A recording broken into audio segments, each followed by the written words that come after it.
Go ahead and start. Oh, okay. My name is Elizabeth Milano, and I am very excited to welcome you all tonight to our graduate student orientation. We have classes starting next week on July 7th. So thank you all for coming. I just wanted to first point out our team.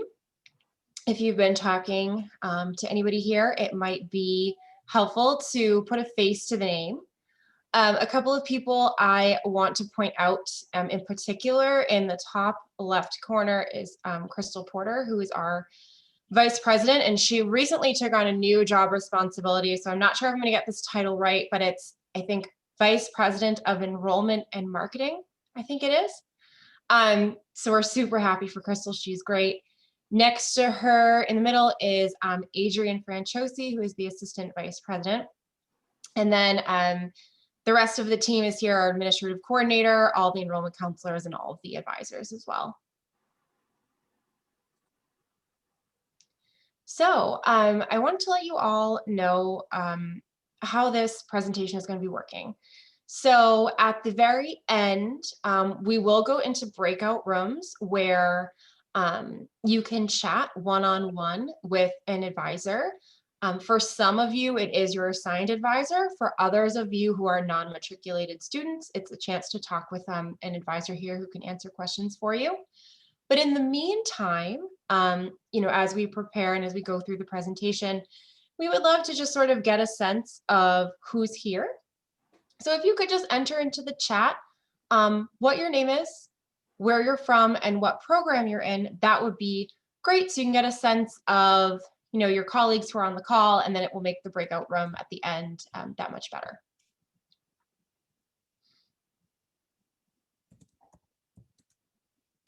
So tonight's, the purpose of this event is to get you ready to hit the ground running for classes next week. So we've compiled the major questions that we're asked, and we're going to go through them all and address them one by one. So the questions are, what are the class formats? If anyone has noticed, they are a little bit confusing. What is Mylacell? What is SelfService? What is Canvas? And what resources are available to me?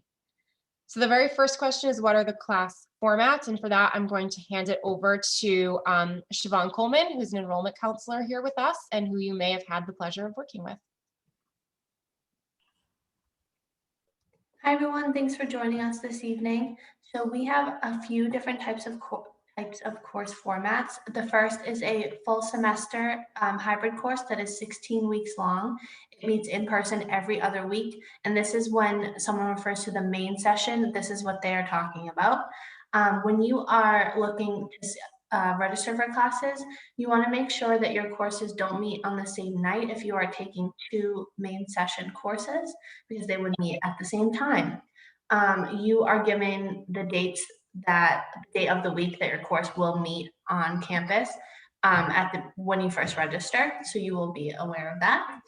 Another format that we have is our 8-week online courses. Those are referred to as session 1 and 2, and we have them in the fall, spring, and summer. The classes are fully online and they are asynchronous, so you have 24-hour access to your course. And finally, we have the 2-week winter intensive, which is from December through January. It's only 2 weeks long and fully online.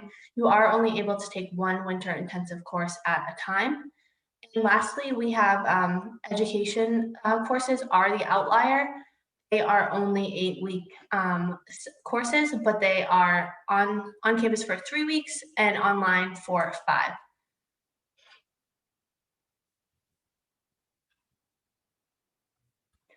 So here we have our academic calendar for the summer months up ahead. We start classes next Wednesday on the 7th. 2 days after that is the add drop deadline. So that it's very quick turnaround because of the quickness of the semester, which being only 8 weeks. And then in August, we have a course withdrawal deadline for the summer main session, which won't apply to you guys. On August 6th, it does apply to you guys, which is the course withdrawal deadline for session 2 courses. And then the last day of classes will be August 27th. And the fall semester will start on September 9th. So we have about a week in between to take a little rest.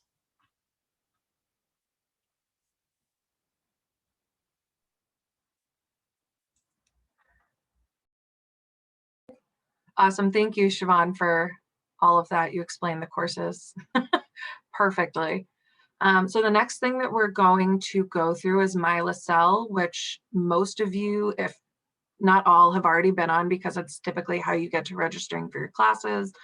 As you can see by the many yellow arrows, it is pretty much your one-stop shop to get to just about anything you need for your graduate program. If you have not already bookmarked it on your computer, I would definitely recommend doing so. It saves you the time of typing it in. The most important things you'll find are typically right in this quick links menu. So you have self-service, which is how you do registering, dropping classes, keeping on top of your schedule via your academic plan. And then you'll see below here, you have Office 365. So that's how you access your Mylacell email address. This is super important. I know as adults, a lot of us come into grad school with 1 email, 2 emails, 3 emails already kind of on your plate. Your professors will only communicate with your Mylacell email address. So make sure you're either checking it every day or you forward that Mylacell email address to whatever personal email address you prefer to use.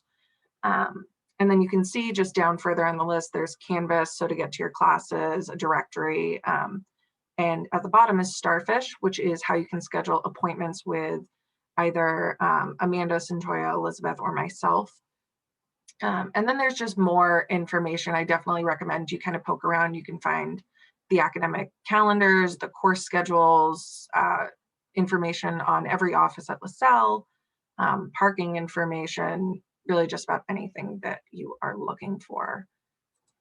And then the next thing that we're going to go over is self-service, which was one of those tabs on the quick links menu that I mentioned. Self-service is your go-to place for registering for classes, your academic plan, which is a great tool to help you keep on track and make sure that you're only registering for courses that will go towards your degree, so you're not wasting any time or money. There's the what if analysis, which is a tool that you will only probably use if you think about switching programs or adding a concentration or a certificate. This is also where you can go to pay for your classes through the finance tab at the top. You can also view your schedule. So if you need to confirm if you've properly registered or if you're on a wait list for a class. And then it's also where you can check your grades at the end of each session and semester. So it is currently down to my knowledge. So if you're trying to log on to it while I'm talking about it or tonight, it might be down for the rest of the night. So just to keep that in mind. But it is a great tool and definitely one you'll be on all the time.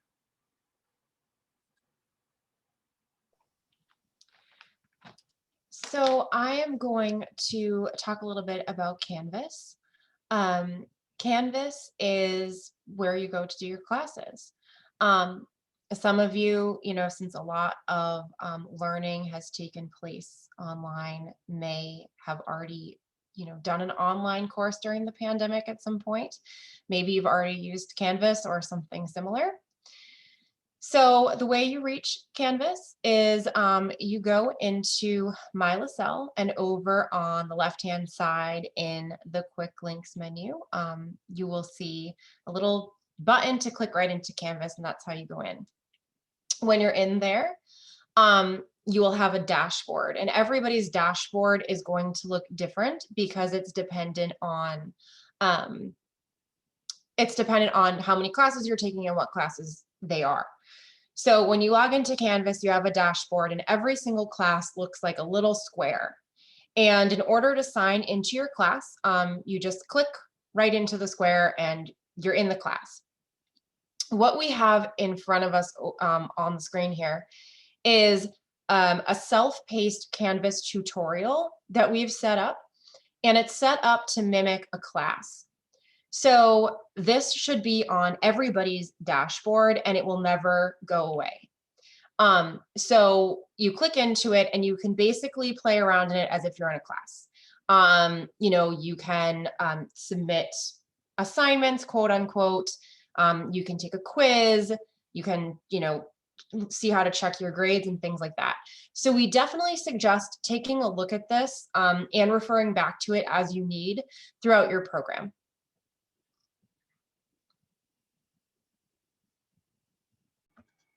Awesome. So I'm going to be talking to you all about some resources that are available to you as students at LaSalle. First off, my name is Amanda Barba. I am an Assistant Director of Graduate Student Services and Advising. So I very well may be some of your academic advisors, and I'm excited to get to know all of you. But here are some resources that are available to you as a LaSalle student. So the first one being your friends, families, loved ones, coworkers, peers, teammates, colleagues, etc. It's really important that you have a team behind you outside of the university that are there to help you manage your workload. This is an added part of your routine now. And we definitely want to make sure you have that support system that's there to cheer you on, during the busier times, and, celebrate your successes with you. So we also have our respected faculty that are teaching your courses. The folks teaching your courses are the experts in the field. They're the people you want to get to know. They know folks in the area, or maybe if you're not local in the area around you, that can help you further your career. So you definitely want to make sure you're utilizing your professors and your courses and maintaining a strong relationship with them, because they definitely know what they're talking about and they're here to help you. We have industry experts over in the Career Development Center. So when it comes time for you to job search, or maybe you just want career advice about your current role that maybe you're already in, or maybe you're looking for an internship, the Career Development Center is there to help you every step of the way in that process. You can make meetings with them and kind of discuss different career goals, tips on how to land a job or an internship, interview tips, all that good stuff. So it's definitely a really great resource to use throughout your time here, but especially towards the end of your time when you are looking for a job. And then expert librarians at the Brennan Library, they're there for you to help with different assignments, maybe finding different resources, but the library is a tool and a resource that is available to all of you. So definitely make sure you're utilizing that. Our notably wonderful staff and financial aid in the student accounts office. So, money can definitely be a stressful thing, but the folks in the financial aid and student accounts offices are there to kind of make things a little bit less stressful for you. So you want to make sure you're in contact with them and you are utilizing all of the wonderful tips they have and information they have. Make sure you're understanding your financial aid packages, and also making sure you're understanding when bills are due so you're paying everything on time. So we have our dedicated staff at the Academic Achievement Center, also known as the AAC. So they're there to help you access tutors in certain subjects. That's a really great tool that I think people should definitely utilize. If you're struggling in a course or something, maybe it's a busy time in your life and you could just use a little bit extra help, that's a great resource for you. And then last but not least, it's the staff and graduate and professional studies, both enrollment and advising. So, Siobhan is an enrollment counselor, myself, Caroline, and Elizabeth and Centoya are all advisors. So we are here to help you every step of the way, from your enrollment to your conferral of your degree. We are here for you. We're here to help you. Help you manage your life inside the classroom and help you manage your to-do lists as a student. So we're here for you every step of the way. And you're probably wondering, I was just throwing a lot of information. How am I going to remember all of this information? Don't worry, we don't expect you to have a photographic memory. We have a bookmarked page that Caroline just shared in the chat. It is the new student orientation page. So you can refer to tutorial videos, see a new student to-do list, and get contact info for offices around campus that we referred to throughout this presentation. So don't worry, we're not leaving you hanging. You can definitely always access this web page whenever you need. So I recommend saving this that Caroline just put in the chat. Yeah, and then we also have, we do have a survey, so we definitely want to make sure you all let us know how we did tonight. Was this helpful? Was there something you wish we talked about that we didn't? So please take our survey, which we're going to put in the chat as well, and send out, I believe after. But yeah, so definitely make sure you are filling this out and giving us our feedback so we know what we did well and what we can improve upon for future folks joining the LaSalle Graduate School. And we also have all of our contact information. So you want to make sure maybe to save that if one of our names rings a bell and you're going to want to be in contact with us.